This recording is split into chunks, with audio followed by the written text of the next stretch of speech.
Hi friends, जय माँ माणिकेश्वरी। केमता अछन? आमे तो बहुत बढ़िया अच्छू। आशा कर आपण मैंने भी भल थे। तो आसन देखमा आज काना रेसिपी बनाऊँ। तो यहाँ देखन आम यहाँ माछ आधा केजी नीचु।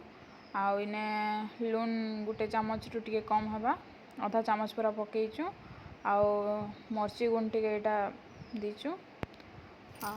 हल्दी टे दीकिना यहाँ भलसे गुड़े गुला देमा माछ के। तो देखन माछ के इटा गुड़े गुड़ा देकिना काना करमा जे।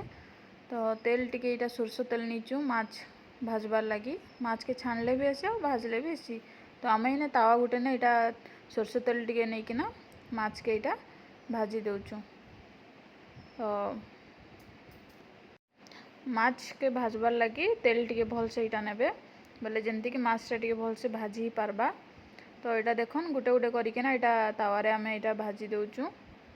तो ताके इटा तापरे गुटे साइड ही गला परे उल्टे देमा। देखन गुटे साइड उल्टेला परे तार कलर केंदा दिसचे।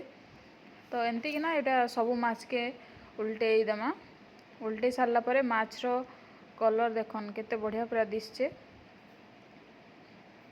तो माछ के इटा दुई साइड जे उल्टे सारमा तापरे इटा देखन माछ भजा ही गला। तो आमे एबे गुटे प्लेट रे इटा के गुटे गुटे करिकिना इटा बे काढी देमा। तो देखन माछ भाजी सारला परे आमे काना करमा इटा के तरकारी बनेमा। तो तार लागी एबे कड़ाई गुटे नीचु आ गैस ऑन करिकिना एबे तेल टिके देमा। इटा तेल होचे हमर सरसो तेल। सरसो तेल आमे इने 3 रु 4 चम्मच दीचु। तेल गरम होला परे इने आमे सुखा मसला रखिचु खड़ा मसला जेन तेजपतर आउ लवंग इलायची आउ कंचा मर्ची दुईटा इने दीचु। आ तापरे जेन आमे प्याज के इटा रखिचु चुन चुन करिकिना इटा काटिकिना सेटा के पकेमा। तो इने आमे जीरा टिके दीचु। जीरा गुटे चामच नीचु। जीरा भाजी ही गला परे प्याज के पके दमा। तो देखन प्याज हमर इटा पड़ला। एबे प्याज के आमे टिके लाल होला पते भाजमा। तो प्याज टिके सिजबार लगी टाइम लागबा। तो देखन प्याज के इटा कलर टिके चेंज ही गला ना। प्याज के आमे इटा लाल होला पते भाजलु। इटा आमे अदा लहसुन प्याज के पेस्ट कर दीथिलु। तो इने आमे 2 रु 3 चम्मच इने से पेस्ट के पकई दीचु और भल से इटा के प्याज संगे भी भाजी देमा।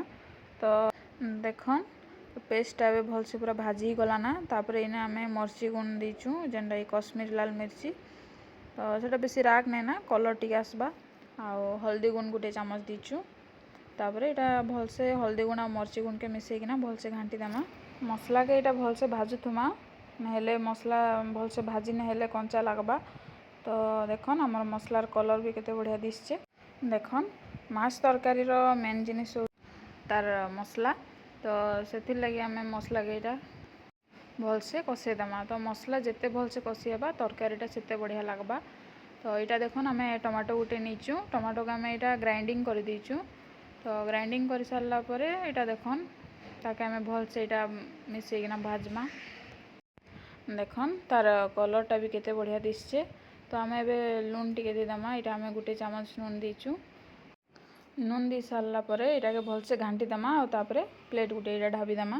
तो प्लेट काढ़ी किना इटा देखमा हमर मसला केनता हला ना। तो देखन इटा मसला पूरा बढ़िया से कसी ही गला ना। तापरे इने आमे पानी टिके देमा।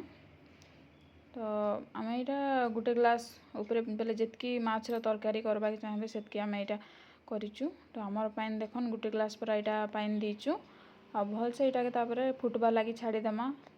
देखन हमर तरकारी एबे देखन फुटला ना। तो आमे एबे जेन माछ के भाजी किना रखितिलु सेटा के एबे गुटे गुटे करिकिना इने पके देमा। तो देखन माछ पड़ी सारला परे इटा फुटबार लागी टिके टाइम लागबा। देखन हमर तरकारी बेबे फुटला ना। आ फुटी सारला परे इने आमे धनिया पत्र काटिकिना रखितिलु सेटा के इने पके देलु। तो देखन हमर रेडी ही गला इटा माछ तरकारी। तो केनता लागला कमेंट करिकिना जनाबे। आउ देखा हमा नेक्स्ट वीडियो रे।